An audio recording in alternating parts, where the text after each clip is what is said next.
بیان کیجئے گا کہ اسلامی فقہ اور اسلامی شریعت اور ہمارے جو مسلمانوں کی ایک ماضی کی روایت ہے اس کے اندر توشہ خانے کے حوالے سے کیا کوئی ہمیں رہنمائی ملتی ہے؟ براہ راست دین نے کوئی چیز اس بارے میں بتائی ہے؟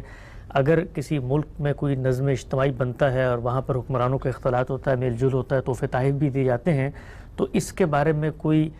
دینی اخلاقیات ہیں، کوئی سماجی اخلاقیات ہیں؟ کیسے فیصلہ ہوگا کہ اس طرح کے باب میں کیا کیا جائے؟ کیونکہ کچھ مذہبی لوگ یہ استدلالی پیش کرتے ہیں کہ آپ اگر کسی منصب پر ہیں اور تب آپ کو کوئی تحفہ مل رہا ہے تو یہ آپ کے لیے لینا جائز نہیں ہے، اس لیے کہ آپ تو عوام کے نمائندے کے طور پہ وہاں پر آئے ہوئے ہیں، آپ کا ذاتی استحقاق کسی چیز پہ نہیں ہے، کوئی بھی تحفہ قبول نہیں کیا جا سکتا۔ توشہ خانہ ہمارے ہاں موجود ہے، ہندوستان، پاکستان، دنیا بھر میں اس وقت ہے، تو اس کے بارے میں دینی ہدایت کیا ہے؟ یہ بڑی سادہ چیز ہے، یعنی جب آپ کسی منصب پر ہوتے ہیں تو آپ کے اس منصب کے لحاظ سے دنیا آپ کے ساتھ معاملہ کرتی ہے۔ یعنی اگر کوئی شخص پاکستان کا وزیر اعظم ہے یا امریکہ کا صدر ہے یا اسی طریقے سے کسی ملک کا بادشاہ ہے، تو اس کو اگر کوئی تحائف پیش کیے جاتے ہیں یا کوئی اور چیز دی جاتی ہے تو اس کے منصبی کی رعایت سے دی جاتی ہے۔ یہ ایسا ہی ہوتا ہے، عام حالات میں تو ایسا ہی ہے۔ جب یہ منصب کی رعایت سے ہے تو اس وجہ سے اس کی ایک اخلاقیات پیدا ہو گئی، اور یہ آپ کے علم میں ہے کہ خود خلفائے راشدین نے اس کی ابتدا کر دی تھی کہ اگر اس طرح کی کوئی چیز کسی گورنر کو ملی ہے یا کسی نے آ کے کوئی ہدیہ پیش کیا تو وہ یہی کہتے تھے کہ یہ بیت المال میں آنا چاہیے، یعنی یہ در حقیقت تمہاری اس حیثیت کے لحاظ سے تمہیں دیا گیا ہے۔ خود رسول اللہ صلی اللہ علیہ وسلم نے ایک موقع پر ایک شخص نے جب یہ کہا کہ یہ تو لوگوں کے ہدایہ ہیں جو انہوں نے مجھے دیے تھے، تو آپ نے فرمایا تم گھر میں کیوں نہیں بیٹھے رہے، وہیں آ جانے چاہیے تھے، تم ایک منصب پر فائز کیے گئے ہو، تم ریاست کی یا سلطنت کی نمائندگی کرنے کے لیے گئے تھے، اس لحاظ سے اگر لوگوں نے کچھ دیا ہے تو یہ توشہ خانے ہی میں آنا چاہیے، یعنی بیت المال میں جمع کرا دینا چاہیے آپ کو آ کے۔ یہ روایت رسالت باب صلی اللہ علیہ وسلم کے زمانے میں بھی رہی، خلفائے راشدین کے زمانے میں بھی رہی، اور تمام اچھی حکومتوں میں یہی چیز رہتی ہے۔ بادشاہت میں البتہ اس میں تبدیلی آ گئی، یعنی بادشاہ سلامت کے بارے میں یہ عام خیال کیا جاتا ہے کہ وہ اصل میں اس پوری ریاست کے مالک ہیں۔ یہ آپ نے سنا ہوگا نا کہ ایک زمانے میں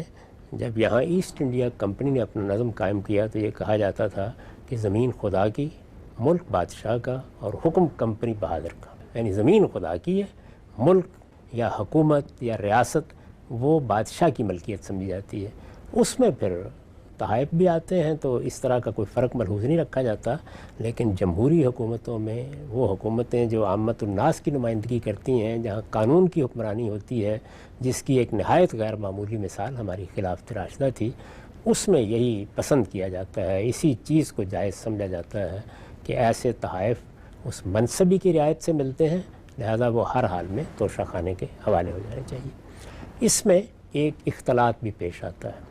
اور وہ یہ ہے کہ ایک تو حکمران کی حیثیت سے آپ کی شخصیت ہے۔ مثال کے طور پر سیدنا ابو بکر کو یہ حیثیت حاصل ہوئی کہ وہ مسلمانوں کے حکمران بنا دیے گئے، سیدنا عمر کو یہ حیثیت حاصل ہوئی، ان کے بعد بھی عثمان رضی اللہ عنہ، علی رضی اللہ عنہ یا اور صحابہ ذمہ داریاں سنبھالتے رہے یا گورنر بنائے گئے، عامل بنائے گئے، تو اس میں کوئی شبہ نہیں کہ ان کی یہ حیثیت ان کے منصب نے پیدا کی۔ رسالت مآب صلی اللہ علیہ وسلم کی ذاتی حیثیت اس سے بالکل مختلف ہے، یعنی رسالت مآب صلی اللہ علیہ وسلم کا معاملہ یہ ہے کہ اللہ کے رسول کی حیثیت ہر حال میں مقدم ہے، اور وہ آپ کی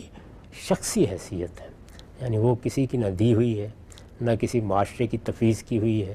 نہ وہ حکمران کی حیثیت ہے، حکمرانی آپ نے بھی فرمائی، تو اس کی جو تحائف و ہدایہ آپ کو پیش کیے گئے ان کے معاملے میں بالکل دوسرا طریقہ اختیار کیا گیا۔ حضور اپنے پاس رکھتے ہی کیا تھے، جو آتا تھا وہ ویسے ہی لوگوں کو دے چھوڑتے تھے، لیکن کبھی کبھی آپ نے اس کو استعمال بھی کیا، اور اس زمانے میں اس طرح بیت المال کا یا توشہ خانے کا تصور نہیں تھا۔ اس کی وجہ رسالت مآب صلی اللہ علیہ وسلم کی شخصیت ہے۔ صحابہ کرام نے جو بعد میں روایت قائم کی وہ یہی ہے کہ اس میں آدمی کو اپنے منصبی کے لحاظ سے تحائف کا فیصلہ کرنا چاہیے۔ ٹھیک، اچھا صاحب، ہمارے ہاں آپ یہ جانتے ہیں پاکستان کے اندر بھی باقی ممالک میں بھی کچھ قوانین بنائے گئے ہیں، ظاہری بات ہے اس معاملے میں اگر شریعت نے کوئی دو ٹوک فیصلہ نہیں کیا تو انسان قانون سازی بھی کر سکتے ہیں۔ آپ کا اپنا رجحان یا آپ کا جو ایک ہوتا ہے علم سیاست کو دیکھ کے ایک مزاج بنتا ہے، قومی نفسیات کے بھی ایک آپ حاذق طبیب ہیں، تو کیا ہونا کیا چاہیے آپ کو؟ لگتا ہے کوئی میوزیم بنا دیا جائے جہاں رکھ دیے جائیں اور ہم بحیثیت شہری جائیں، ایک پرائڈ فیل کریں کہ فلاں ملک کے سربراہ نے ہمارے ملک کے سربراہ کو، یعنی ہماری قوم کو اتنی عزت دی تھی، یہ دیا گیا ہے،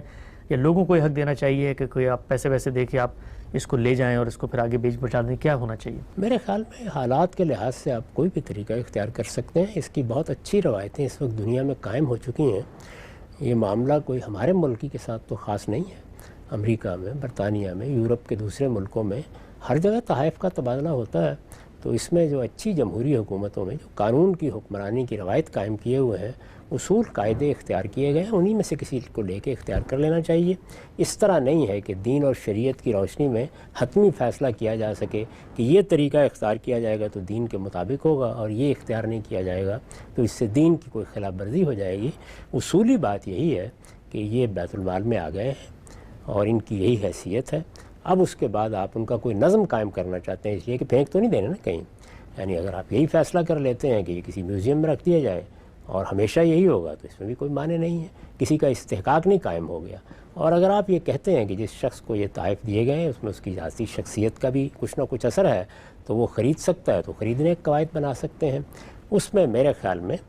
صحیح طریقہ تو یہی ہے کہ پوری قیمت دے کر ہی لیے جائے. اچھا ٹھیک ہے، بڑی اہم بات ہم صاحب نے فرمائی.